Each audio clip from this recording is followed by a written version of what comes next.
Esta obra foi digitalizada sem fins comerciais e destinada unicamente à leitura de pessoas portadoras de deficiência visual, por força da Lei de Direitos de Autor.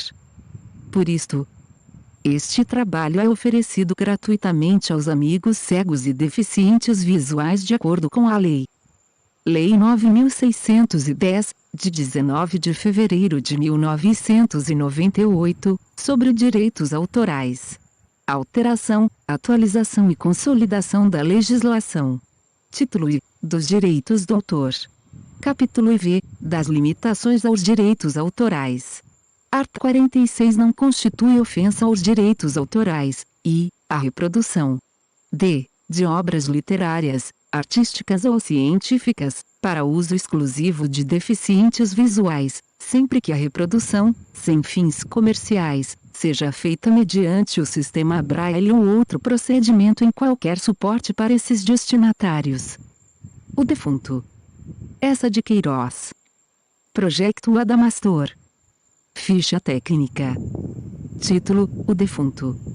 Autor: Essa de Queiroz. Data original de publicação: 1902. Data publicação e-book: 2013. Capa: Ana Ferreira. Imagem de capa: Ferrosande, de John William Waterhouse. Revisão: Silvana Martins.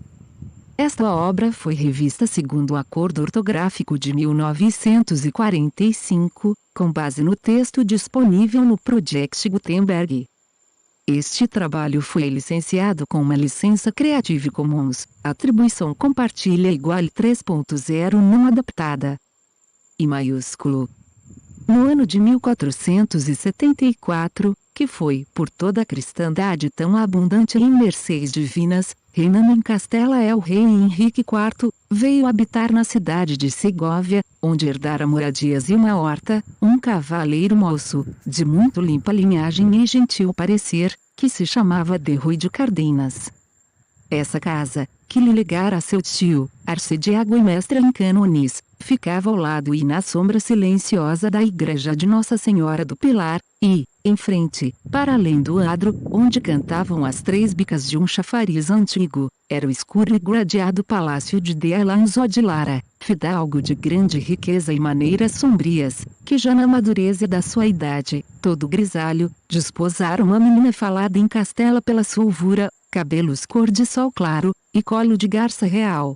De Rui tivera justamente por madrinha, ao nascer, Nossa Senhora do Pilar, de quem sempre se conservou devoto e fiel servidor, ainda que, sendo de sangue bravo e alegre, amava as armas, a caça, os saraus bem galanteados, e mesmo por vezes uma noite ruidosa de taverna com dados e pichés de vinho. Por amor, e pelas facilidades desta santa vizinhança, tomara-lhe o piedoso costume, desde a sua chegada a Segóvia, de visitar todas as manhãs, à hora de prima, a sua divina madrinha e de lhe pedir, em 3 ave-marias, a bênção e a graça. Ao escurecer, mesmo depois de alguma rija correria por campo e monte com lebreus ou falcão, ainda voltava para, a saudação de vésperas, murmurar docemente uma salve rainha. E todos os domingos comprava no adro, a uma ramalheteira mourisca, algum ramo de junquilhos, ou cravos, ou rosas singelas, que espalhava, com ternura e cuidado galante, em frente ao altar da Senhora. A esta venerada igreja do Pilar vinha também cada domingo de Helenor, a tão falada e formosa mulher da Senhor de Lara, acompanhada por uma aia carrancuda, de olhos mais abertos e duros que os de uma coruja, e por 2 possantes lacaios que a ladeavam e guardavam como torres. Tão ciumento era o senhor de Alonso que, só por lhe haver severamente ordenado seu confessor, e com medo de ofender a senhora, sua vizinha, permitia esta visita fugitiva, a que ele ficava espreitando sofregamente, de entre as rechas de uma gelosia, os passos e a demora. Todos os lentos dias da lenta semana os passava a senhora de Eleonor no encerro do gradeado solar de granito negro, não tendo, para se recrear e respirar, mesmo nas calmas do estio, mais que um fundo de jardim verde negro, cercado de tão altos muros, que apenas se avistava, emergindo deles, aqui, além, alguma ponta de triste cipreste. Mas essa curta visita a Nossa Senhora do Pilar bastou para que Derrui se namorasse dela, tresloucadamente, na manhã de maio em que a viu de joelhos ante o altar, numa reste de sol, aureolada pelos seus cabelos de ouro, com as compridas pestanas pendidas sobre o livro de horas, o rosário caindo de entre os dedos finos, fina toda ela e macia, e branca, de uma brancura de lírio aberto na sombra, mais branca entre as rendas negras e os negros cetins que à volta do seu corpo cheio de graça se quebravam, em pregas duras, sobre as lajes da capela, velhas lajes de sepulturas. Quando depois de um momento de enleio e de delicioso pasmo se ajoelhou, foi menos para a Virgem do Pilar, sua divina madrinha, do que para aquela aparição mortal, de quem não sabia o nome nem a vida, e só que por ela daria vida e nome, se ela se rendesse por tão incerto preço. Balbuciando, com uma prece ingrata, as 3 ave-marias com que cada manhã saudava Maria, apanhou o seu sombreiro, desceu levemente a nave sonora e no portal se quedou, esperando por ela entre os mendigos lazarentos que se catavam ao sol. Mas quando ao cabo de um tempo, em que Derrui sentiu no coração um desusado bater de ansiedade e medo, a senhora de Eleonor passou e se deteve, molhando os dedos na pia de mármore de água benta, os seus olhos sob o véu descido, não se ergueram para ele, ou tímidos ou desatentos. Com a ia de olhos muito abertos colada aos vestidos, entre os 2 lacaios, como entre 2 torres, atravessou vagarosamente o adro, pedra por pedra, gozando de certo, como encarcerada, o desafogado ar e o livre sol que o inundavam. E foi um espanto para Derrui quando ela penetrou na sombra arcada, de grossos pilares, sobre o que assentava o palácio, e desapareceu por uma esguia porta recoberta de ferragens. Era, pois, essa a tão falada de Eleanor, a linda e nobre senhora de Lara. Então começaram 7 arrastados dias, que ele gastou sentado um poial da sua janela, considerando aquela negra porta recoberta de ferragens como se fosse a do paraíso, e por ela devesse sair um anjo para lhe anunciar a bem-aventurança. Até que chegou o vagaroso domingo, e passando ele no adro, à hora de prima, ao repicar dos sinos, com um molho de cravos amarelos para a sua divina madrinha, cruzou de Eleanor, que saía de entre os pilares da escura arcada, branca, doce e pensativa, como uma lua de entre nuvens. Os cravos quase lhe caíram naquele gostoso alvoroço em que o peito lhe arfou mais que o mar, e a alma toda lhe fugiu em tumulto através do olhar com que a devorava. E ela ergueu também os olhos para Derrui, mas uns olhos repousados, uns olhos serenos, em que não luzia curiosidade, nem mesmo consciência de se estarem trocando com outros, tão acesos e enegrecidos pelo desejo. O moço cavalheiro não entrou na igreja, com piedoso receio de não prestar à sua madrinha divina atenção, que de certo lhe roubaria toda aquela que era só humana, mas donejado seu coração, e nele divinizada. Esperou sofregamente à porta, entre os mendigos, secando os cravos com o ardor das mãos trêmulas, pensando quanto era demorado o rosário que ela rezava. Ainda de Eleanor descia a nave, já ele sentia dentro da alma o doce rugir das sedas fortes que ela arrastava nas lajes. A branca senhora passou, e o mesmo distraído olhar, desatento e calmo, que espalhou pelos mendigos e pelo adro, o deixou escorregar sobre ele, ou porque não compreendesse aquele moço que de repente se tornara tão pálido, ou porque não o diferenciava ainda das coisas e das formas indiferentes.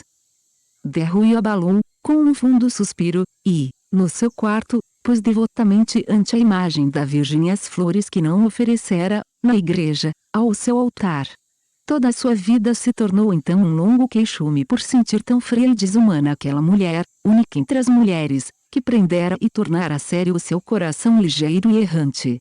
Numa esperança, a que antevia bem o desengano, começou a rondar os muros altos do jardim, ou embuçado numa capa, com o ombro contra uma esquina, lentas horas se quedava contemplando as grades das gelosias, negras e grossas como as de um cárcere. Os muros não se fendiam, das grades não saía sequer um rastro de luz prometedora. Todo o solar era como um jazigo onde jazia uma insensível, e por trás das frias pedras ainda havia um a frio peito. Para se desafogar compôs, com piedoso cuidado, em noites veladas sobre o pergaminho, trovas gementes que o não desafogavam. diante do altar da Senhora do Pilar, sobre as mesmas lajes onde a vira ajoelhada, pousava ele os joelhos, e ficava, sem palavras de oração, num cismar amargo e doce, esperando que o seu coração serenasse e se consolasse, sob a influência daquela que tudo consola e serena. Mas sempre se erguia mais desditoso e tendo apenas a sensação de quanto eram frias e rígidas as pedras sobre o que ajoelhara. O mundo todo só lhe parecia conter rigidez e frieza. Outras claras manhãs de domingo encontrou Delenor, e sempre os olhos dela permaneciam descuidados e como esquecidos, ou quando se cruzavam com os seus era tão singelamente, tão limpos de toda a emoção, que Derruí os preferiria ofendidos e faiscando de ira, ou soberbamente desviados com soberbo desdém. De certo Delenor já o conhecia, mas, assim, conhecia também a ramalheteira mourisca agachada diante do seu cesto à beira da fonte, ou os pobres que se catavam ao sol diante do portal da senhora. Nem Derruí já podia pensar que ela fosse desumana e fria. Era apenas soberanamente remota, como uma estrela que nas alturas gira e refulge, sem saber que, embaixo, num mundo que ela não distingue, olhos que ela não suspeita contemplam, a adoram e lhe entregam o governo da sua ventura e sorte. Então Derruí pensou, ela não quer, eu não posso, foi um sonho que findou, e Nossa Senhora ambos nos tenha na sua graça. E como era cavaleiro muito discreto, desde que a reconheceu assim inabalável na sua indiferença, não a procurou, nem sequer ergueu mais os olhos para as grades das suas janelas, e até nem penetrava na igreja de Nossa Senhora quando casualmente, do portal, a avistava ajoelhada, com a sua cabeça tão cheia de graça e de ouro, pendida sobre o livro de horas. E a velha Aiá, de olhos mais abertos e duros que os de uma coruja, não tardara em contar ao senhor de Lara que um moço audaz, de gentil parecer, novo morador nas velhas casas do Arcediago, constantemente se atravessava no adro, se postava diante da igreja para atirar o coração pelos olhos à senhora de Eleonor.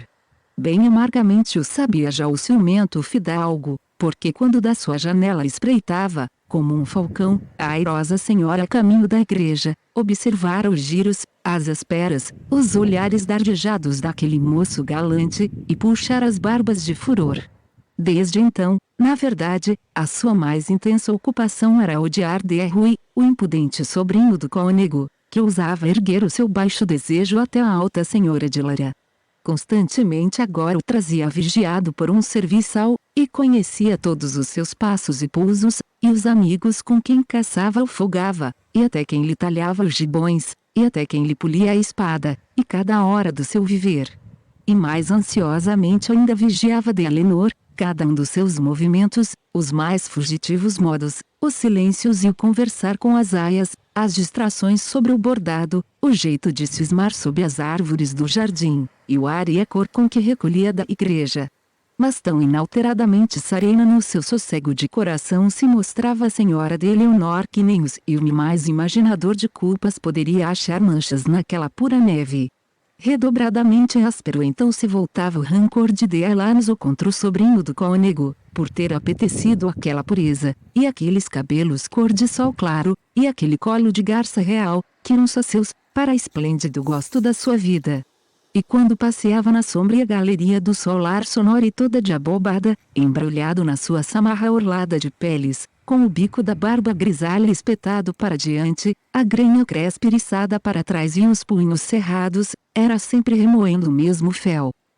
Tentou contra a virtude dela, tentou contra a minha honra. É culpado por duas culpas e merece duas mortes. Mas ao seu furor quase se misturou um terror, quando soube que Derruí já não esperava no adro a senhora de Eleonor, nem rondava amorosamente os muros do palacete, nem penetrava na igreja quando ela lá rezava, aos domingos, e que tão inteiramente se aliava dela que uma manhã, estando em rinte da arcada, e sentindo bem ranger e abrir a porta por onde a senhora ia aparecer, permanecera de costas voltadas, sem se mover, rindo com um cavaleiro gordo que lhe lia um pergaminho. Tão bem afectada a indiferença só servia de certo, pensou Alonso, a esconder alguma bem danada tensão. Que tramava ele, o destro enganador. Tudo no desabrido fidalgo se exacerbou, ciúme, rancor, vigilância, pesar da sua idade grisalha e feia. no sossego de Eleonor suspeitou manha e fingimento, e imediatamente lhe vedou as visitas à Senhora do Pilar. Nas manhãs costumadas corria ele à igreja para rezar o rosário, a levar as desculpas de Eleonor que não pôde venir, murmurava curvado diante do altar, por lo que sabeis, Virgem Puríssima. Cuidadosamente visitou e reforçou todos os negros ferrolhos das portas do seu solar. De noite soltava 2 mastins nas sombras do jardim murado. À cabeceira do vasto leito, junto da mesa onde ficava a lâmpada, um relicário e um copo de vinho quente com canela e cravo para lhe retemperar as forças, luzia sempre uma grande espada nua. Mas, com tantas seguranças, mal dormia, e a cada instante se solevava em sobressalto de entre as fundas almofadas, agarrando a senhora de Eleonor com mão bruta e sôfrega, que lhe pisava ao colo, para rugir muito baixo, numa ânsia, diz que me queres só a mim.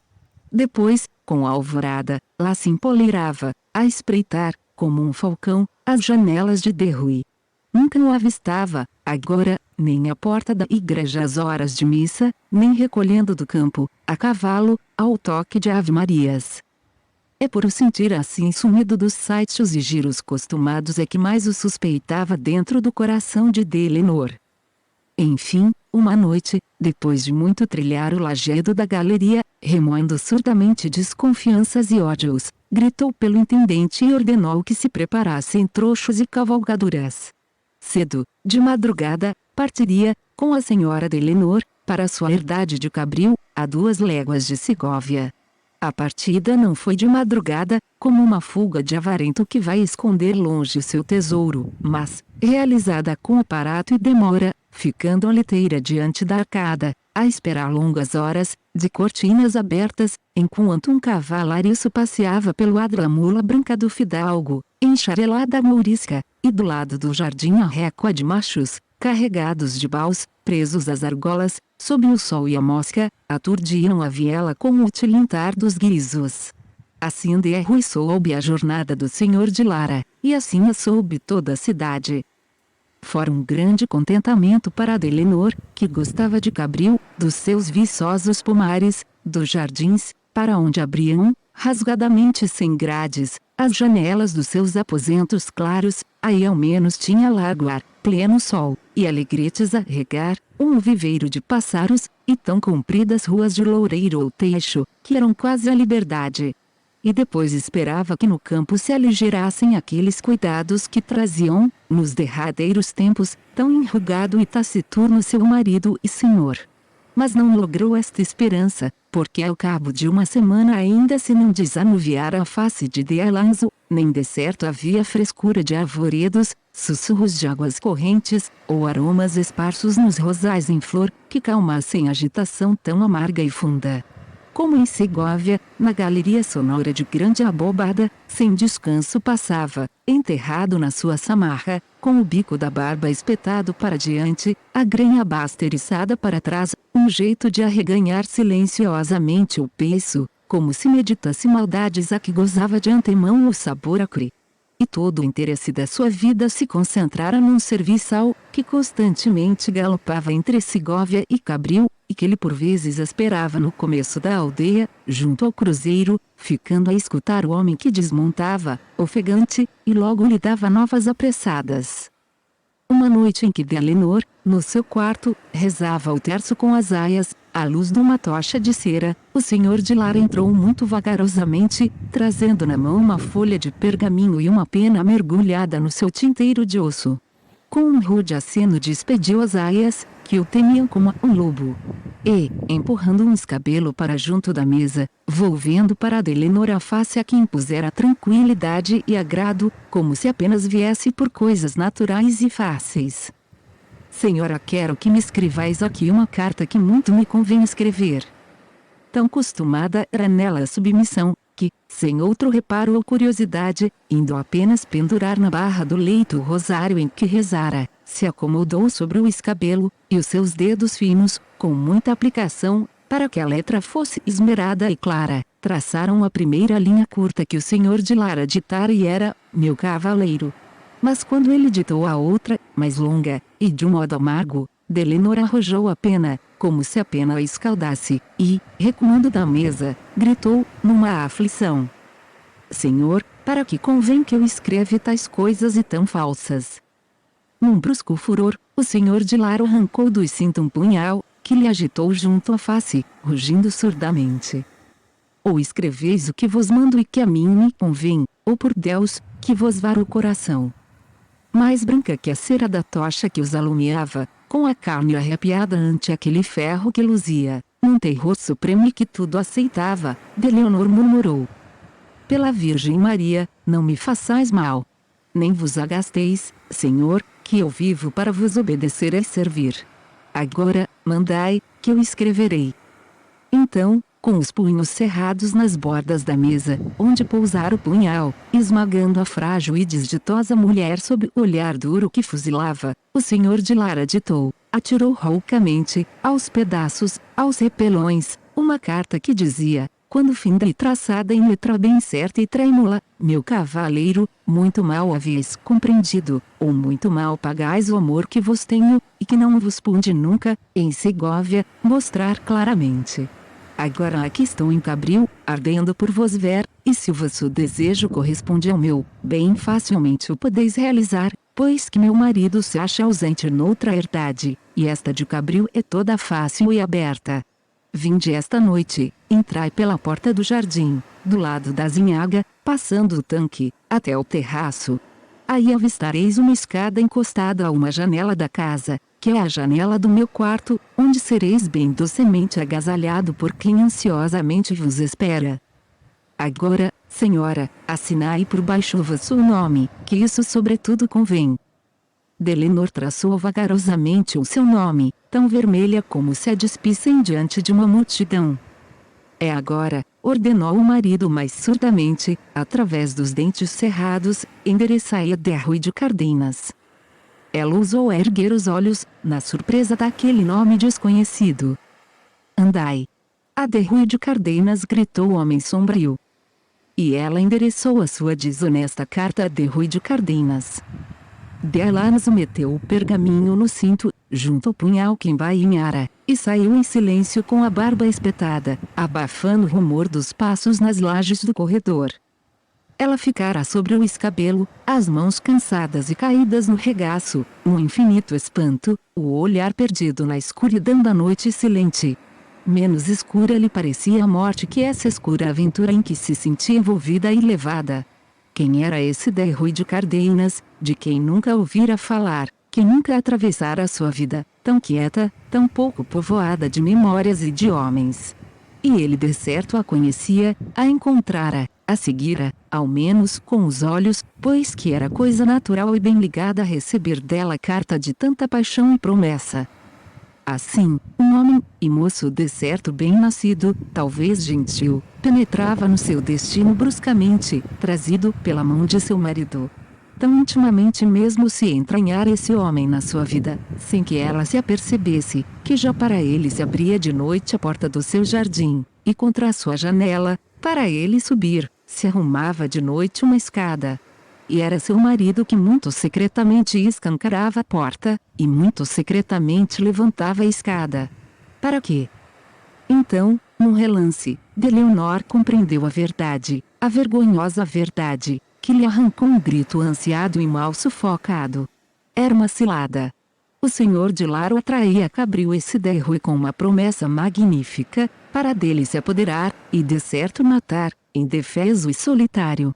E ela, o seu amor, o seu corpo, eram as promessas que se faziam rebrilhar ante os olhos seduzidos do moço desventuroso. Assim seu marido usava sua beleza, o seu leito, como a rede de ouro em que devia cair aquela presa estuvada, onde houvesse maior ofensa. E também com anta imprudência.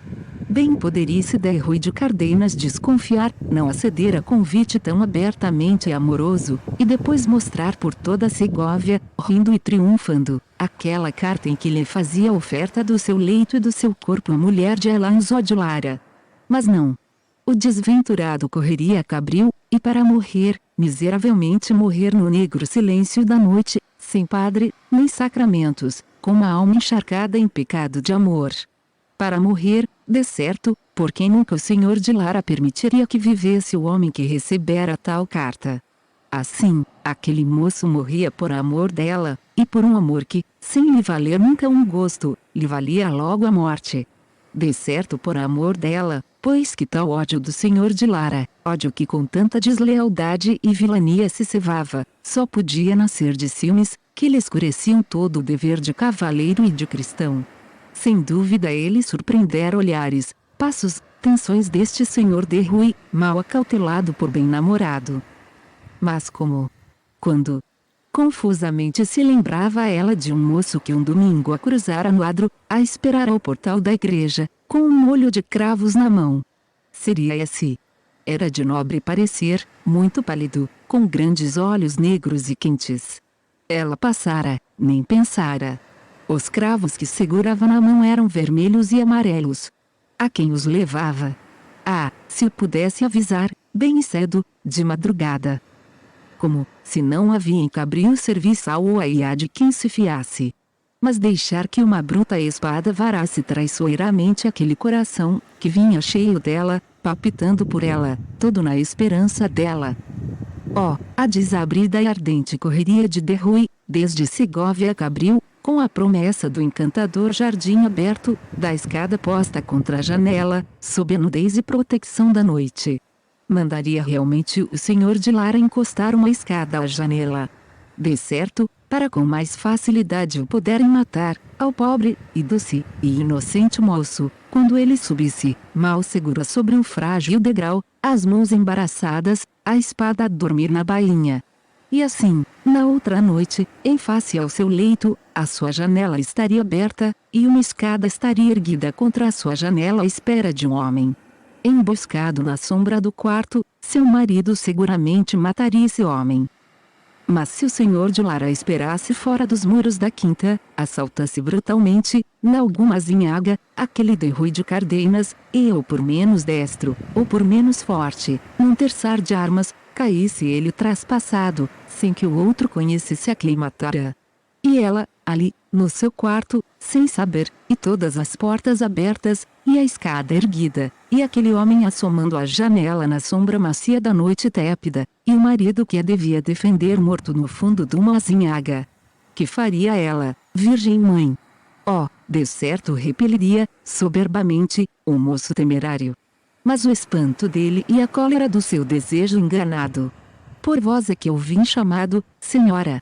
E ali trazia, sobre o coração, a carta dela, com seu nome, que a sua mão traçara. Como lhe poderia contar a emboscada e o dolo? Era tão longo de contar, naquele silêncio e solidão da noite, enquanto os olhos dele, úmidos e negros, a estivessem suplicando e traspassando. Desgraçada dela se o senhor de Lara morresse, a deixasse solitária, sem defesa, naquela vasta casa aberta. Mas quanto desgraçada também se aquele moço, chamado por ela, e que amava, e que por esse amor vinha correndo deslumbrante, encontra-se a morte no sítio da sua esperança, que era o sítio do seu pecado, e, morto em pleno pecado, rolasse para a eterna desesperança. 25 anos, ele, se era o mesmo de quem se lembrava, pálido, e tão airoso, com um gibão de veludo roxo e um ramo de cravos na mão, à porta da igreja, em Segóvia. 2 lágrimas saltaram dos cansados olhos de Delenor. E dobrando os joelhos, levantando a alma toda para o céu, onde a lua se começava a levantar, murmurou, numa infinita mágoa e fé: ó Santa Virgem do Pilar, Senhora minha, vela por nós ambos, vela por todos nós. E Rui entrava, pela hora da calma, no fresco pátio da sua casa, quando de um banco de pedra, na sombra, se ergueu um moço do campo, que tirou de dentro do surrão uma carta, lhe a entregou, murmurando: Senhor, dai-vos pressa em ler, que tenho de voltar a Cabril, a quem me mandou. Rui abriu o pergaminho, e, no deslumbramento que o tomou, bateu com ele contra o peito, como para o enterrar no coração. O moço do campo insistia, inquieto: Aviai, senhor, aviai. Nem precisais responder. Basta que me deis um sinal de vos ter vindo o recado. Muito pálido, Rui arrancou uma das luvas bordadas a retrós, que o moço enrolou e sumiu no surrão. E já abalava na ponta das alpercatas leves, quando, com um aceno, Derrui ainda deteve. Escuta. Que caminho tomas tu para Cabril? Ó, mais certo e sozinho para a gente afoita, que é pelo Cerro dos Enforcados. Bem. Derrui galgou as escadas de pedra, e no seu aposento, sem mesmo tirar o sombreiro, de novo leu junto da gelosia aquele pergaminho divino, em que de Leonor o chamava de noite ao seu quarto, a posse inteira do seu ser. E não maravilhava esta oferta, depois de uma tão constante, imperturbada indiferença. Antes nela logo percebeu um amor muito astuto, por ser muito forte, que com grande paciência se esconde ante os estorvos e os perigos, e mudamente prepara a sua hora de contentamento, melhor e mais deliciosa por tão preparada. Sempre ela o amara, pois, desde a manhã bendita em que os seus olhos se tinham cruzado no portal de Nossa Senhora. E enquanto ele rondava aqueles muros do jardim, maldizendo uma frieza que lhe parecia mais fria que a dos frios muros, já ela lhe dera a sua alma, e cheia de constância, com amorosa sagacidade, recalcando o menor suspiro, adormecendo desconfianças, preparava a noite radiante em que lhe daria também o seu corpo. Tanta firmeza, tão fino engenho nas coisas do amor ainda lhe a tornavam mais bela e mais apetecida. Com que impaciência olhava então o sol, tão desapressado nessa tarde em descer para os montes? Sem repouso, no seu quarto, com as gelosias cerradas para melhor concentrar a sua felicidade, tudo aprontava amorosamente para a triunfal jornada, as finas roupas, as finas rendas, um gibão de veludo negro e as essências perfumadas. 2 vezes desceu a cavalariça verificar se o seu cavalo estava bem ferrado e bem pensado. Sobre o soalho, vergou e revergou, para experimentar, a folha da espada que levaria à cinta. Mas o seu maior cuidado era o caminho para Cabril, apesar de bem o conhecer, e a aldeia apinhada em torno ao mosteiro franciscano, e a velha ponte romana com o seu calvário, e a azinhaga funda que levava à herdade do senhor de Lara. Ainda nesse inverno por lá passara, indo montear com 2 amigos de Astorga, e avistar a torre dos de Lara, e pensara, eis a torre da minha ingrata. Como se enganava. As noites agora eram de lua, e ele sairia de Sigóvia caladamente, pela porta de Acimauros. Um galope curto o punha no Cerro dos Enforcados. Bem o conhecia também, esse sítio de tristeza e pavor, com os seus 4 pilares de pedra, onde se enforcavam os criminosos, e onde os seus corpos ficavam, balouçados da ventania, ressequidos do sol, até que as cordas apodrecessem e as ossadas caíssem, brancas e limpas da carne pelo bico dos corvos. Por trás do cerro era a Lagoa das Donas. A derradeira vez que por lá andara, fora em dia do apóstolo S. Matias, quando o corregedor e as confrarias de caridade e paz, em procissão, iam dar sepultura sagrada às ossadas caídas no chão negro, esburgadas pelas aves. Daí o caminho, depois, corria liso e direito a Cabril. Assim Derrui meditava a sua jornada venturosa, enquanto a tarde ia caindo. Depois, quando escureceu, e em torno às torres da igreja começaram a girar os morcegos, e nas esquinas do adro se acenderam os nichos das almas, o valente moço sentiu um medo estranho, o medo daquela felicidade que se acercava e que lhe parecia sobrenatural. Era, pois, certo que essa mulher de divina formosura, famosa em Castela, e mais inacessível que um astro, seria sua, toda sua, no silêncio e segurança de uma alcova, dentro em breves instantes, quando ainda se não tivessem apagado diante dos retábulos das almas aqueles lumes devotos? E o que fizera ele para lograr tão grande bem? Pisar as lajes de um adro, esperara no portal de uma igreja, procurando com os olhos outros 2 olhos, que não se erguiam, indiferentes ou desatentos. Então, sem dor, abandonara a sua esperança. E eis que de repente aqueles olhos distraídos o procuram, e aqueles braços fechados se lhe abrem, largos e nus, e com o corpo e com a alma aquela mulher lhe grita, ó, mal avisado, que não me entendeste. Vem. Quem te desanimou já te pertence. Houvera jamais igual ventura. Tão alta, tão rara era, que de certo atrás dela, se não erra a lei humana, já devia caminhar a desventura. Já na verdade caminhava, pois com anta desventura em saber que depois de tal ventura, Quando de madrugada, saindo dos divinos braços, ele recolheu-se a Segóvia, a sua Lenor, o bem sublime da sua vida, tão inesperadamente adquirido por um instante, recaía logo sob o poder de outro amo. Que importava? Viessem depois dores e zelos. Aquela noite era esplendidamente sua, o mundo todo uma aparência vã e a única realidade esse quarto de Cabril, mal alumiado, onde ela o esperaria, com os cabelos soltos. Foi com sofreguidão que desceu a escada, se arremessou sobre o seu cavalo. Depois, por prudência, atravessou o adro muito lentamente, com o sombreiro bem levantado da face, como num passeio natural, a procurar fora dos muros a frescura da noite. Nenhum encontro o inquietou até a porta de Acimauros. Aí, um mendigo, agachado na escuridão de um arco, e que tocava monotonamente a sua sanfona, pediu, em lamúria, à Virgem e a todos os santos, que levassem aquele gentil cavaleiro na sua doce e santa guarda.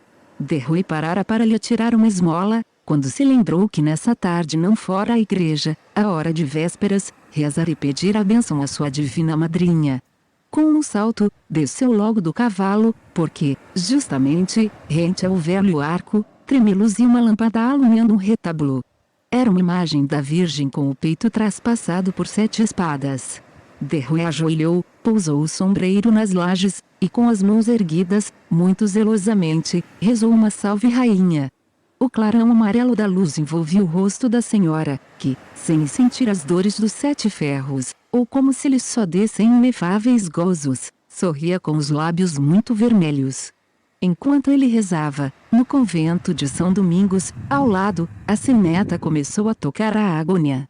De entre a sombra negra do arco, cessando a sanfona, o mendigo murmurou: "Lá está um frade a morrer." Derrui disse uma ave-maria pelo frade que morria. A Virgem das 7 espadas sorria docemente. O toque de agonia não era, pois, de mau presságio. Derrui cavalgou alegremente e partiu. Para além da porta de Acimauros, depois de alguns casebres de oleiros, o caminho seguia, esguio e negro, entre altas piteiras. Por trás das colinas, ao fundo da planície escura, subia o primeiro clarão, amarelo e lânguido, da lua cheia, ainda escondida. E Derrui marchava a passo, receando chegar a Cabril muito cedo, antes que as aias e os moços findassem o serão e o rosário. Por que não lhe marcara de Lenor a hora, naquela carta tão clara e tão pensada? Então a sua imaginação corria adiante, rompia pelo jardim de Cabril, galgava aladamente a escada prometida, e ele largava também atrás, numa carreira sofrega, que arrancava as pedras do caminho mal junto. Depois sofreava o cavalo ofegante. Era cedo.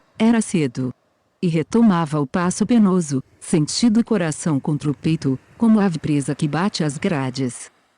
Assim chegou ao cruzeiro, onde a estrada se fende em 2, mais juntas que as pontas de uma forquilha, ambas cortando através de pinheiral.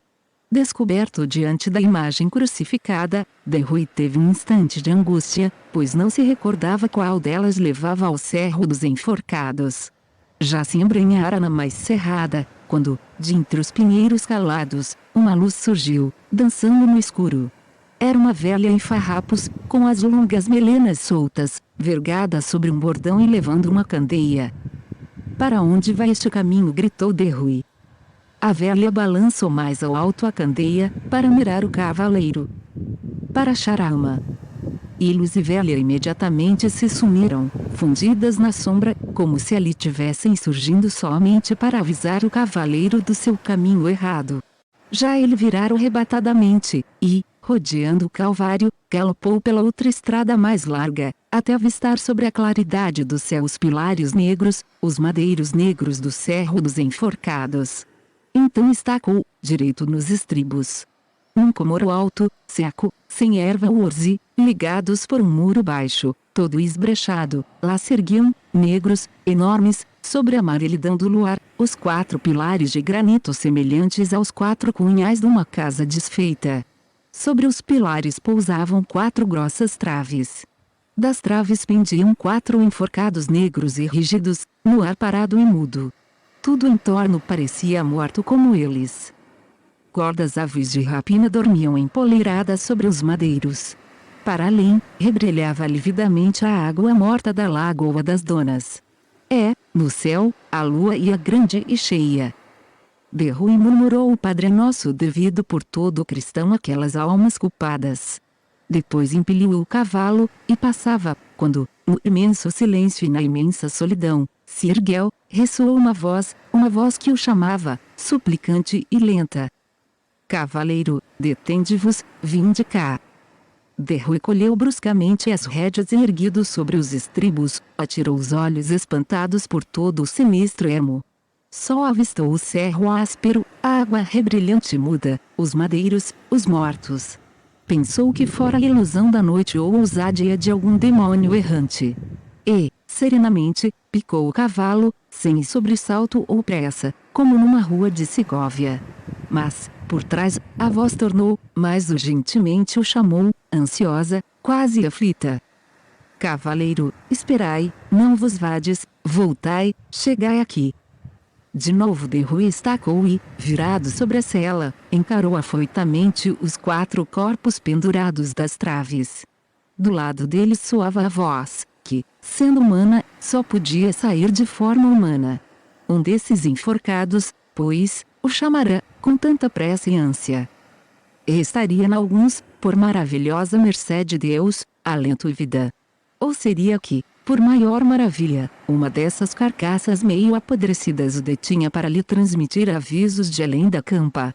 Mas, que a voz rompesse de um peito vivo ou de um peito morto, grande covardia era abalar, espavoridamente, sem a atender e a ouvir.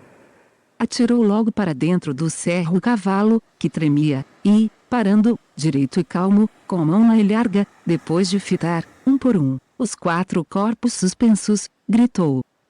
Qual de vós, homens enforcados, ousou chamar por De Rui de Cardenas?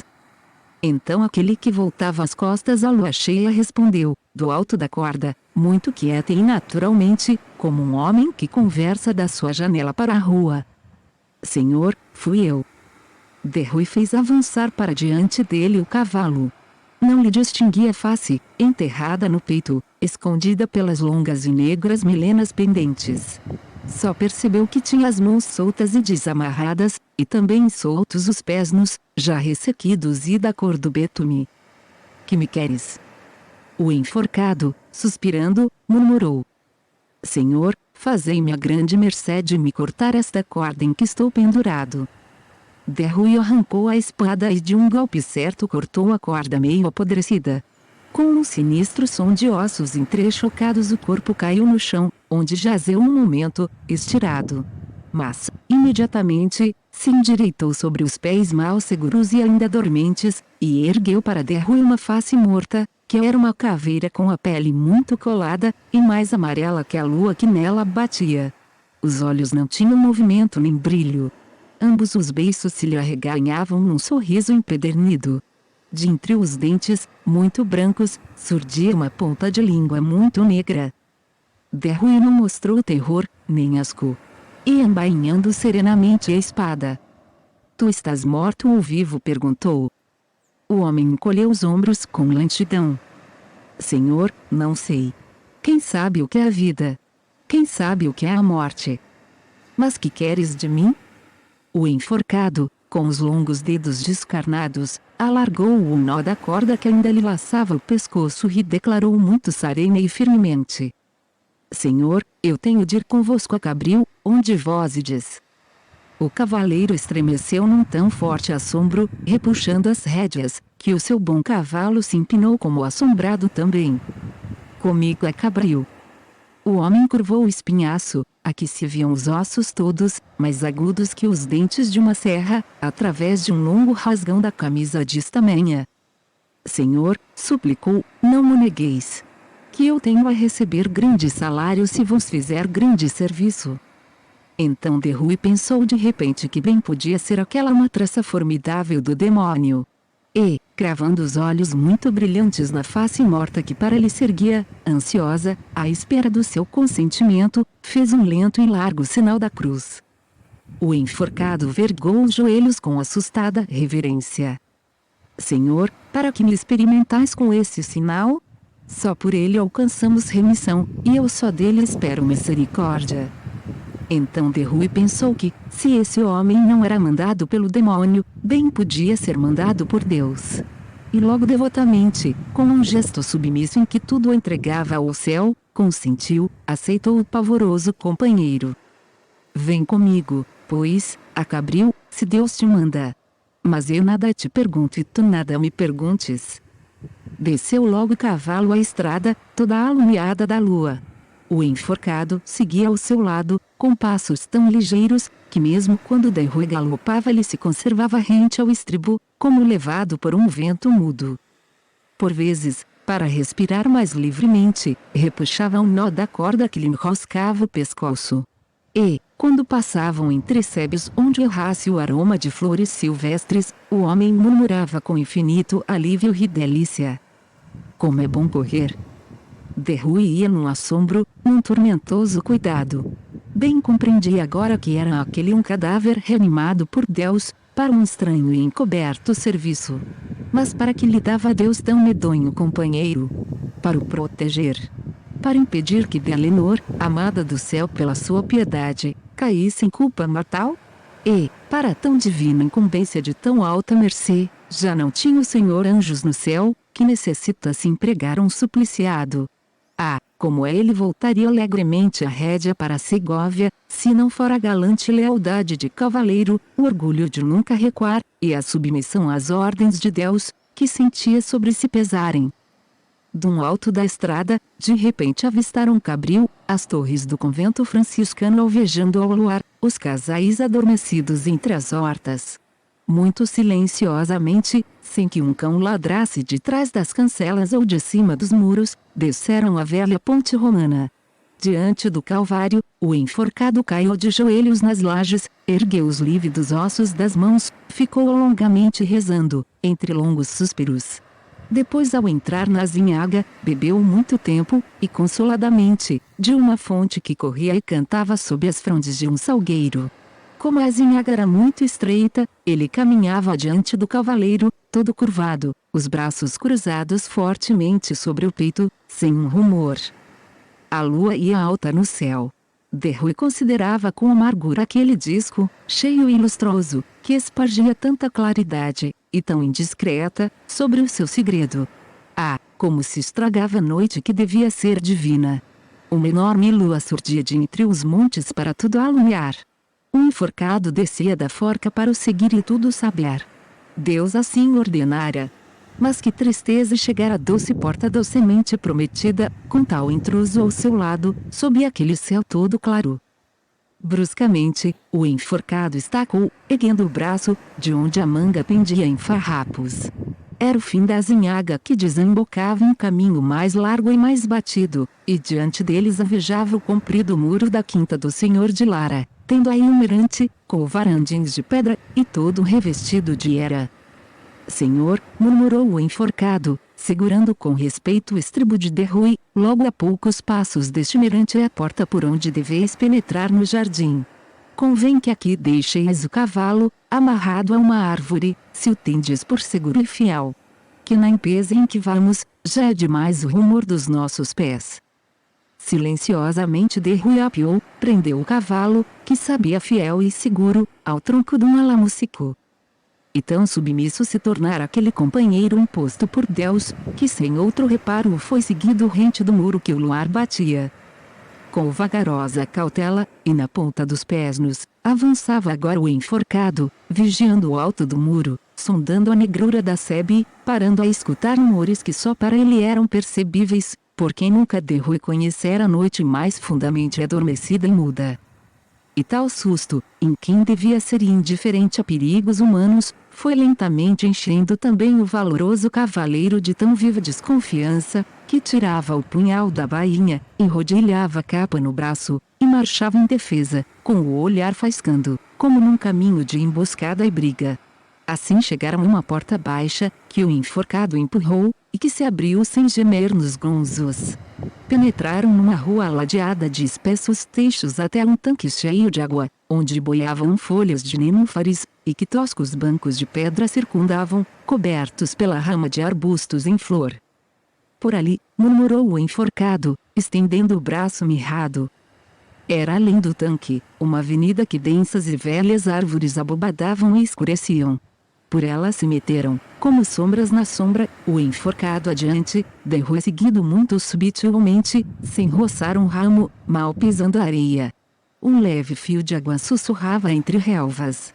Pelos troncos subiam rosas trepadeiras, que cheiravam docemente. O coração de Derrui recomeçou a bater numa esperança de amor. Chute fez o enforcado. E Derrui quase tropeçou no sinistro homem que estacava, com os braços abertos como as traves de uma cancela. Diante deles 4 degraus de pedra subiam a um terraço, onde a claridade era larga e livre. Agachados, treparam os degraus, e ao fundo de um jardim sem árvores, todo em canteiros de flores bem recortados, orlados de bucho curto, avistaram um lado da casa batido pela lua cheia. Ao meio, entre as janelas de peitoril fechadas, um balcão de pedra, com manjericões aos cantos, conservava as vidraças abertas largamente. O quarto, dentro, apagado, era como um buraco de treva na claridade da fachada que o luar banhava.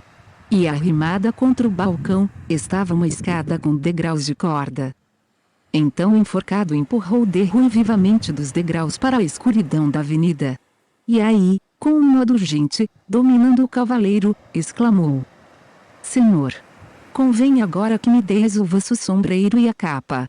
Vós quedais aqui na escuridão destas árvores. Eu vou trepar aquela escada e espreitar para aquele quarto. E se for como desejais, aqui voltarei, e com Deus sede feliz.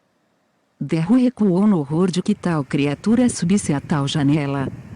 E bateu o pé, gritou surdamente: Não, por Deus! Mas a mão do enforcado, lívida na escuridão, bruscamente lhe arrancou o sombreiro da cabeça, lhe puxou a capa do braço. E já se cobria, já se embuçava, murmurando agora, numa súplica ansiosa: Não me negueis, Senhor, que se vos fizer grande serviço, ganharei grande mercê. E galgou os degraus, estava no alumiado e largo terraço. Derrui subiu, atontado, e espreitou.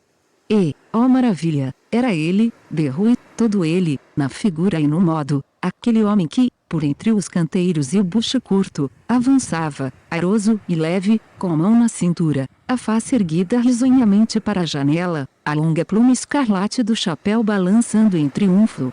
O homem avançava no luar esplêndido. O quarto amoroso lá estava esperando, aberto e negro. E Derrui olhava, com olhos que faiscavam, tremendo de pasmo e cólera. O homem chegara à escada, destraçou a capa, assentou o pé no degrau de corda. Ó, lá sobe, o maldito, rugiu Derrui. O enforcado subia. Já a alta figura, que era dele, Derrui, estava a meio da escada, toda negra contra a parede branca. Parou. Não, não parara, subia, chegava, já sobre o rebordo da varanda pousara o joelho cauteloso. Derrui olhava, desesperadamente, com os olhos, com a alma, com todo o seu ser. E eis que, de repente, do quarto negro surge um negro vulto, uma furiosa voz brada: vilão, vilão, e uma lâmina de adaga faísca, e cai, e outra vez se ergue, e rebrilha, e se abate, e ainda refulge, e ainda se embibi. Como um fardo, do alto da escada, pesadamente, o enforcado cai sobre a terra mole. Vidraças, portadas do balcão logo se fecham com fragor.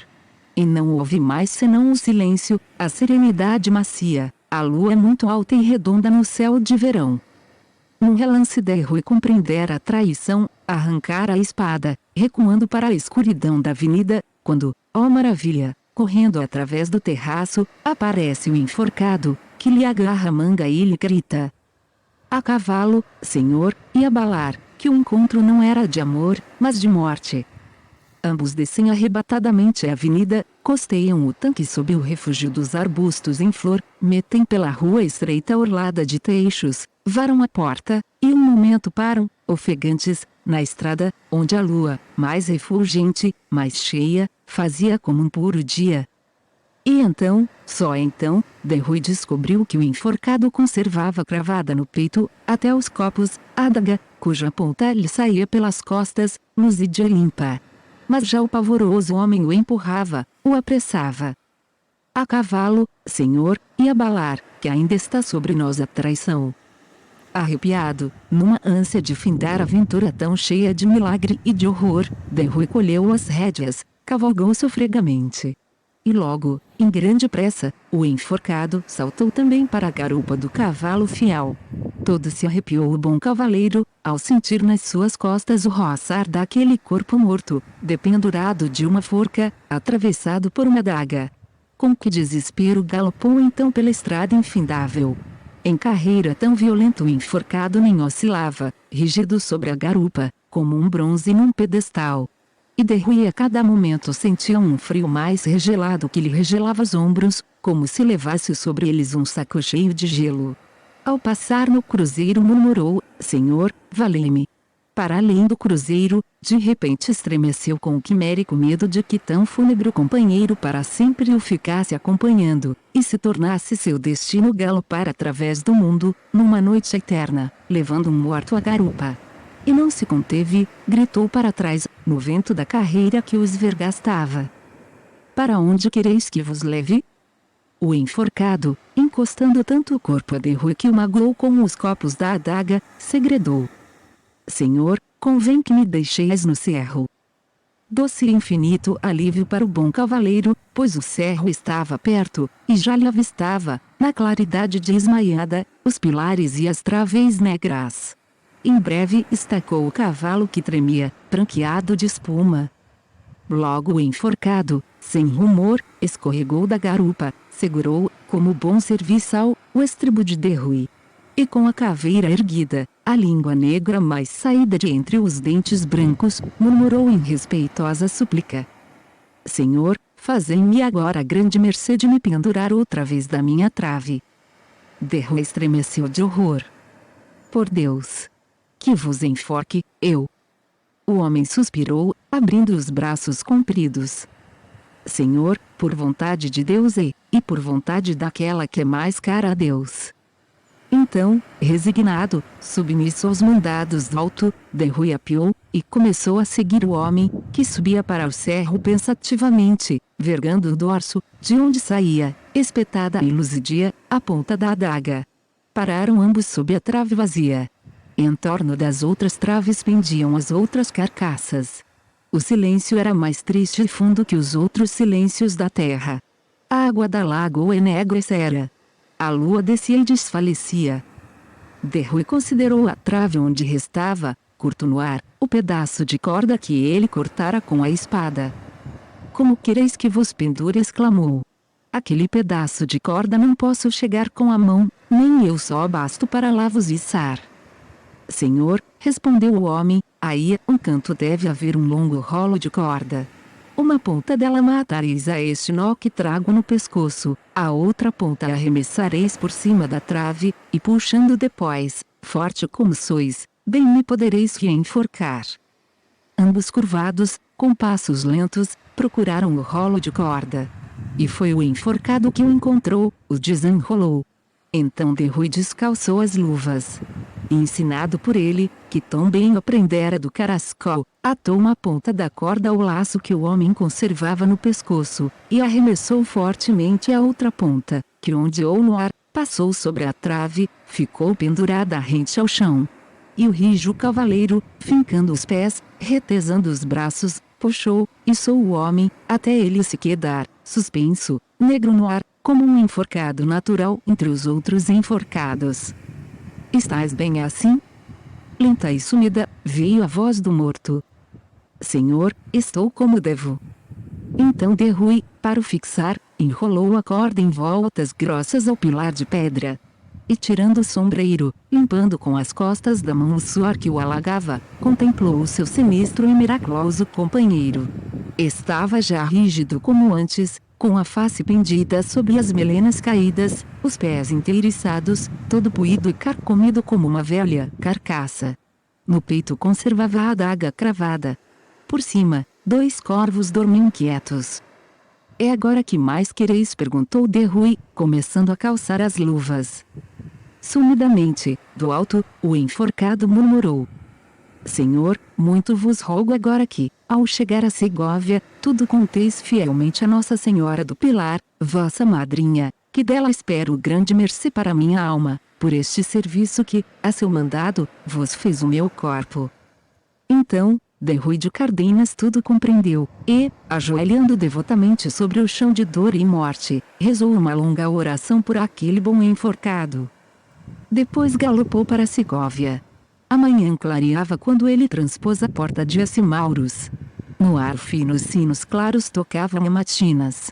E entrando na igreja de Nossa Senhora do Pilar, ainda no desalinho da sua terrível jornada, de Rui, de rojo ante o altar, narrou a sua divina madrinha a ruim intenção que o levara a Cabril, o socorro que do céu recebera, e, com quantas lágrimas de arrependimento e gratidão, lhe jurou que nunca mais poria desejo onde houvesse pecado, nem no seu coração daria entrada a pensamento que viesse do mundo e do mal. E vê. A essa hora, em Cabril, de Alonso de Lara, com os olhos esbugalhados de pasmo e terror, esquadrinhava todas as ruas e recantos e sombras do seu jardim.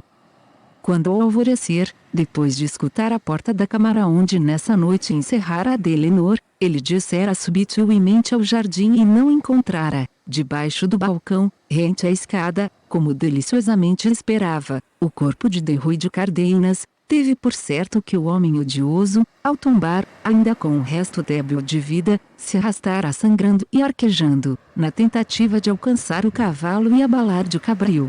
Mas, com aquela rija adaga que ele 3 vezes lhe enterrara no peito, e que no peito lhe deixara, não se arrastaria o vilão por muitas jardas, e em algum canto devia jazer frio e inteiriçado. Rebuscou então cada rua, cada sombra, cada maciço de arbustos. E, ó maravilha, não descobria o corpo, nem pegadas, nem terra que houvesse sido remexida, nem sequer rasto de sangue sobre a terra. E todavia, com mão certeira e faminta de vingança, 3 vezes ele lhe embebera a adaga no peito, e no peito lhe a deixara. E era Rui de Cardenas o homem que ele matara, que muito bem o conhecera logo, do fundo apagado do quarto de onde espreitava, quando ele, à claridade da lua, veio através do terraço, confiado, ligeiro, com a mão na cintura, a face risonhamente erguida e a pluma do sombreiro meneando em triunfo. Como podia ser coisa tão rara, um corpo mortal sobrevivendo a um ferro, que 3 vezes levara o coração e no coração lhe fica cravado? E a maior raridade era que nem no chão, debaixo da varanda, onde corria ao longo do muro uma tira de goivos e cecens, deixaram vestígio aquele corpo forte, caindo de tão alto pesadamente, inertemente, como um fardo. Nenhuma flor machucada, todas direitas, viçosas, como novas, com gotas leves de orvalho. Imóvel de espanto, quase de terror, de Alonso de Lara ali parava, considerando o balcão, medindo a altura da escada, olhando esgazeadamente os goivos direitos, frescos, sem haste ou folha vergada. Depois recomeçava a correr loucamente o terraço, a avenida, a rua de Teixos, na esperança ainda de uma pegada, de um galho partido, de uma nódoa de sangue na areia fina. Nada. Todo o jardim oferecia um desusado arranjo e limpeza nova, como se sobre ele nunca houvesse passado nem o vento que desfolha, nem o sol que murcha. Então, ao entardecer, devorado pela incerteza e mistério, tomou um cavalo e, sem escudeiro ou cavalariço, partiu para Segóvia. Curvada escondidamente, como um foragido, penetrou no seu palácio pela porta do pomar, e o seu primeiro cuidado foi correr à galeria de abobada, destrancar as portadas da janela e espreitar avidamente a casa de Rui de Cardenas. Todas as gelosias da velha morada do arcediago estavam escuras, abertas, respirando a fresquidão da noite, e à porta, sentado num banco de pedra, um moço de cavalariça afinava preguiçosamente a bandurra. De Alonso de Lara desceu à sua câmara, lívido, pensando que não houvera certamente desgraça em casa onde todas as janelas se abrem para refrescar, e no portão da rua os moços folgam. Então bateu as palmas, pediu furiosamente a ceia. E, apenas sentado, ao topo da mesa, na sua alta sede de couro lavrado, mandou chamar o intendente, a quem ofereceu logo com estranha familiaridade um copo de vinho velho. enquanto o homem, de pé, bebia respeitosamente, de Alonso, metendo os dedos pelas barbas e forçando a sua sombria face a sorrir, perguntava pelas novas e rumores de Segóvia. Nesses dias da sua estada em Cabril, nenhum caso criara pela cidade espanto e murmuração. O intendente limpou os beiços, para afirmar que nada ocorrera em Segóvia de que andasse murmuração, a não ser que a filha do senhor de Gutierrez, tão moça e tão rica herdeira, tomara o véu no convento das Carmelitas descalças. De Alonso insistia, fitando vorazmente o intendente. E não se travara uma grande briga. Não se encontrara ferido, na estrada de Cabril, um cavaleiro moço, muito falado. O intendente encolhia os ombros, nada ouvira, pela cidade, de brigas ou de cavaleiros feridos. Com um aceno desabrido de Alonso despediu o intendente. Apenas Seara, parcamente, logo voltou à galeria a espreitar as janelas de de Rui. Estavam agora cerradas, na última, da esquina, tremuluzia uma claridade.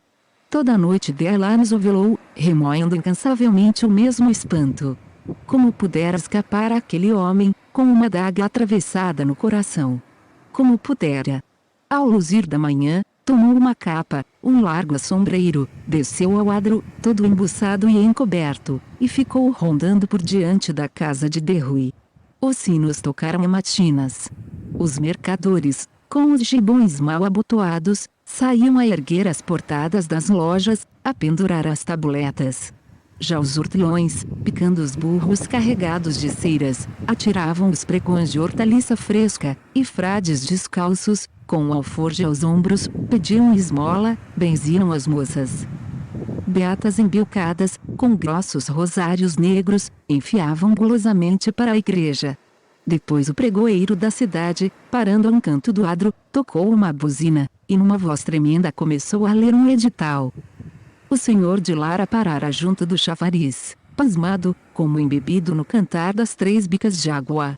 De repente pensou que aquele edital, lido pelo pregoeiro da cidade, se referia talvez a de Rui, ao seu desaparecimento. Correu à esquina do adro, mas já o homem enrolara o papel, se afastava majestosamente, batendo nas lajes com a sua vara branca. E, quando se voltava para espiar de novo a casa, eis que os seus olhos atônitos encontram de Rui que ele matara, e que vinha caminhando para a igreja de Nossa Senhora, ligeiro, airoso, a face risonha e erguida no fresco ar da manhã, de gibão claro, de plumas claras, com uma das mãos pousando na cinta, a outra meneando distraidamente um bastão com borlas de torçal de ouro. De Alonso recolheu então a casa com passos arrastados e envelhecidos. No alto da escadaria de pedra, achou seu velho capelão, que o viera saudar, e que, penetrando com ele na antecâmara, depois de pedir, com reverência, novas da senhora de Lenor, lhe contou logo de um prodigioso caso que causava pela cidade grave murmuração e espanto. Na véspera, de tarde, indo o corregedor visitar o Cerro das Forcas, pois se acercava a festa dos Santos Apóstolos, descobrira, com muito pasmo e muito escândalo, que um dos enforcados tinha uma adaga cravada no peito. Fora gracejo de um picaro sinistro. Vingança que nem a morte saciara. É para maior prodígio ainda, o corpo fora despendurado da forca, arrastado em horta ou jardim, pois que presas aos velhos farrapos se encontraram folhas tenras, e depois novamente enforcado e com corda nova. E assim ia a turbulência dos tempos, que nem os mortos se furtavam a ultrajes. De Alonso escutava com as mãos a tremer, os pelos arrepiados. E imediatamente, numa ansiosa agitação, bradando, tropeçando contra as portas, quis partir, e por seus olhos verificar a fúnebre profanação. Em 2 mulas ajaizadas à pressa, ambos abalaram para o cerro dos enforcados, ele e o capelão arrastado e aturdido. Numeroso povo de Segóvia se ajuntara já no cerro, pasmando para um maravilhoso horror, o morto que fora morto. Todos se arredaram ante o nobre senhor de Lara, que arremessando-se pelo cabeço acima, estacara a olhar, esgazeado e lívido, para o enforcado e para a adaga que lhe varava o peito. Era só a adaga, fora ele que matara o morto. Galopou espavoridamente para Cabril. E aí se encerrou com o seu segredo, começando logo a amarelecer, a definhar, sempre arredado da senhora de Lenor, escondido pelas ruas sombrias do jardim, murmurando palavras ao vento, até que na madrugada de Assijon uma serva, que voltava da fonte com a sua bilha, o encontrou morto, por baixo do balcão de pedra, todo estirado no chão, com os dedos encravados no canteiro de goivos, onde parecia ter longamente esgravatado a terra, e procurado. V maiúsculo. Para fugir a tão lamentáveis memórias, a senhora de Lenor, herdeira de todos os bens da casa de Lara, recolheu ao seu palácio de Segóvia. Mas como agora sabia que o senhor de Rui de Cardenas escapara miraculosamente à emboscada de Cabril, e como cada manhã, espreitando de entre as gelosias, meio cerradas, o seguia, com olhos que se não fartavam e se umedeciam, quando ele cruzava o adro para entrar na igreja, não quis ela, com receio das pressas e impaciências do seu coração, visitar a senhora do Pilar enquanto durasse o seu luto. Depois, uma manhã de domingo, quando, em vez de crepes negros, se podia cobrir de sedas roxas, desceu a escadaria do seu palácio, pálida de uma emoção nova e divina, pisou as lajes do adro, transpôs as portas da igreja. De Rui de Cardenas estava ajoelhado diante do altar, onde depusera o seu ramo votivo de cravos amarelos e brancos. Ao rumor das sedas finas, ergueu os olhos com uma esperança muito pura e toda feita de graça celeste, como se um anjo o chamasse. De Lenor ajoelhou, com o peito a arfar, tão pálida e tão feliz que a cera das tochas não era mais pálida, nem mais felizes as andorinhas que batiam as asas livres pelas ogivas da velha igreja. Ante esse altar, e de joelhos nessas lajes, foram eles casados pelo bispo de Segóvia, de Martim, no outono do ano da graça de 1475, sendo já reis de Castela Isabel e Fernando, muito fortes e muito católicos, por quem Deus operou grandes feitos sobre a terra e sobre o mar. Essa de Queiroz, 1845-1900. O amor espiritualiza o homem, e materializa a mulher. WF Contentes. Capa. Título. Ficha técnica. O defunto IVV. Contracapa. Esta obra foi digitalizada sem fins comerciais e destinada unicamente à leitura de pessoas portadoras de deficiência visual. Por força da Lei de Direitos de Autor. Por isto, este trabalho é oferecido gratuitamente aos amigos cegos e deficientes visuais de acordo com a Lei. Lei 9.610, de 19 de fevereiro de 1998, sobre direitos autorais. Alteração, atualização e consolidação da legislação. Título I, dos direitos do autor. Capítulo IV, das limitações aos direitos autorais. Art. 46 não constitui ofensa aos direitos autorais, e, a reprodução d. de obras literárias, artísticas ou científicas, para uso exclusivo de deficientes visuais, sempre que a reprodução, sem fins comerciais, seja feita mediante o sistema Braille ou outro procedimento em qualquer suporte para esses destinatários. O defunto. Essa de Queiroz. Projeto Adamastor.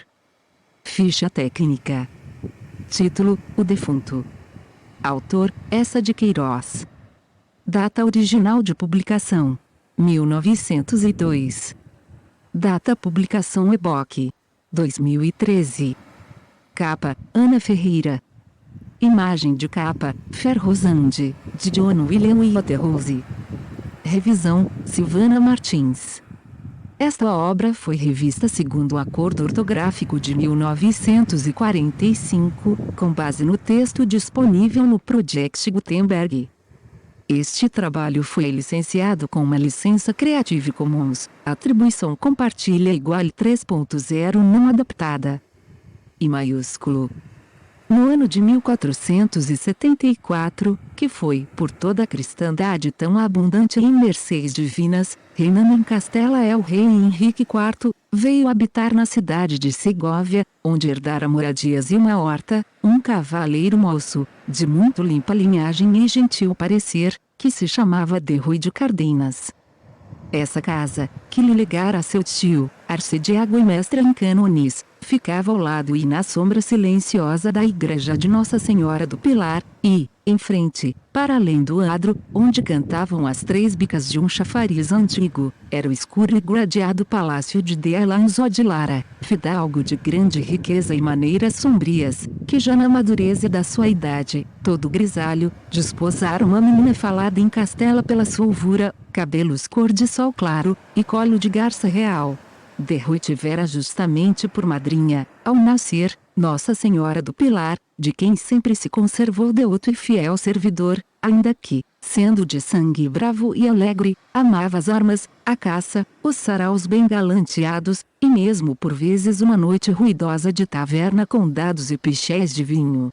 Por amor, e pelas facilidades desta santa vizinhança, tomara-lhe o piedoso costume, desde a sua chegada a Segóvia, de visitar todas as manhãs, à hora de prima, a sua divina madrinha e de lhe pedir, em 3 ave-marias, a bênção e a graça.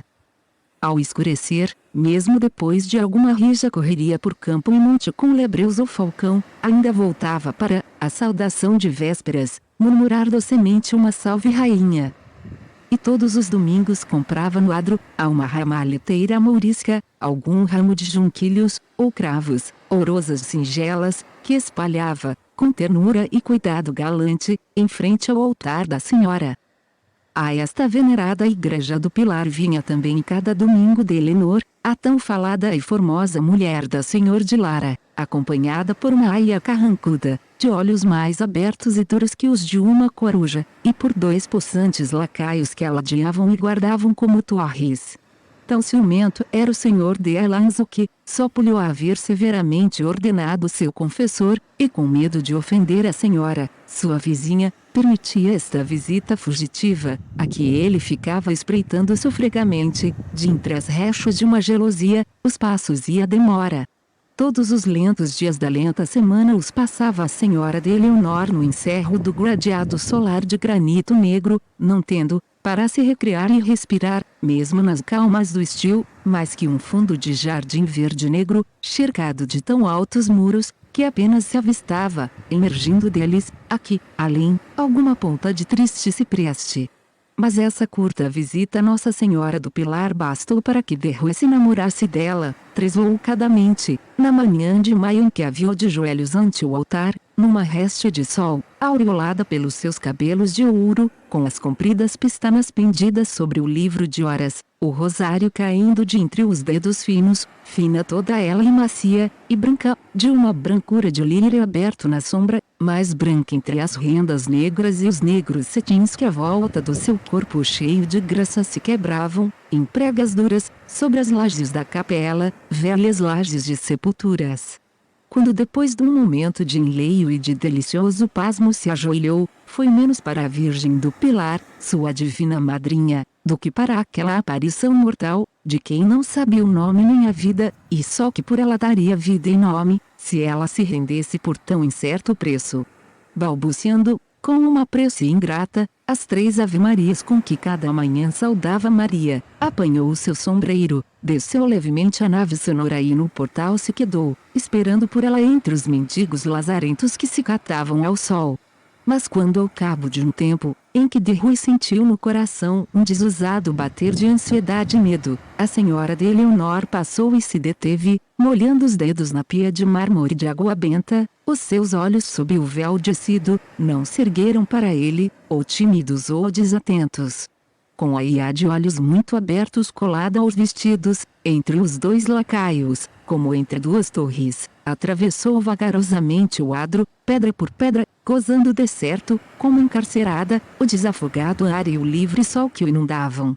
E foi um espanto para de Rui quando ela penetrou na sombra arcada, de grossos pilares, sobre o que assentava o palácio, e desapareceu por uma esguia porta recoberta de ferragens. Era, pois, essa tão falada de Helenor, a linda e nobre senhora de Lara. Então começaram 7 arrastados dias, que ele gastou sentado um poial da sua janela, considerando aquela negra porta recoberta de ferragens como se fosse a do paraíso, e por ela devesse sair um anjo para lhe anunciar a bem-aventurança. Até que chegou o vagaroso domingo, e passando ele no adro, à hora de prima, ao repicar dos sinos, com um molho de cravos amarelos para a sua divina madrinha, cruzou Delenor, que saía de entre os pilares da escura arcada, branca, doce e pensativa, como uma lua de entre nuvens. Os cravos quase lhe caíram naquele gostoso alvoroço em que o peito lhe arfou mais que o mar, e a alma toda lhe fugiu em tumulto através do olhar com que a devorava. E ela ergueu também os olhos para Derrui, mas uns olhos repousados, uns olhos serenos, em que não luzia curiosidade, nem mesmo consciência de se estarem trocando com outros, tão acesos e enegrecidos pelo desejo. O moço cavalheiro não entrou na igreja, com piedoso receio de não prestar à sua madrinha divina atenção, que de certo lhe roubaria toda aquela que era só Ana, mas donejado seu coração, e nele divinizada. Esperou sofregamente à porta, entre os mendigos, secando os cravos com o ardor das mãos trêmulas, pensando quanto era demorado o rosário que ela rezava. Ainda Delenor descia a nave, já ele sentia dentro da alma o doce rugir das sedas fortes que ela arrastava nas lajes. A branca senhora passou, e o mesmo distraído olhar, desatento e calmo, que espalhou pelos mendigos e pelo adro, o deixou escorregar sobre ele, ou porque não compreendesse aquele moço que de repente se tornara tão pálido, ou porque não o diferenciava ainda das coisas e das formas indiferentes. Derrui abalou, com um fundo suspiro, e, no seu quarto, pôs devotamente ante a imagem da Virgem as flores que não oferecera, na igreja, ao seu altar. Toda a sua vida se tornou então um longo queixume por sentir tão fria e desumana aquela mulher, única entre as mulheres, que prendera e tornara sério o seu coração ligeiro e errante. Numa esperança, a que antevia bem o desengano, começou a rondar os muros altos do jardim, ou embuçado numa capa, com o ombro contra uma esquina, lentas horas se quedava contemplando as grades das gelosias, negras e grossas como as de um cárcere. Os muros não se fendiam, das grades não saía sequer um rastro de luz prometedora. Todo o solar era como um jazigo onde jazia uma insensível, e por trás das frias pedras ainda havia um a frio peito. Para se desafogar compôs, com piedoso cuidado, em noites veladas sobre o pergaminho, trovas gementes que o não desafogavam. Diante do altar da Senhora do Pilar, sobre as mesmas lajes onde a vira ajoelhada, pousava ele os joelhos, e ficava, sem palavras de oração, num cismar amargo e doce, esperando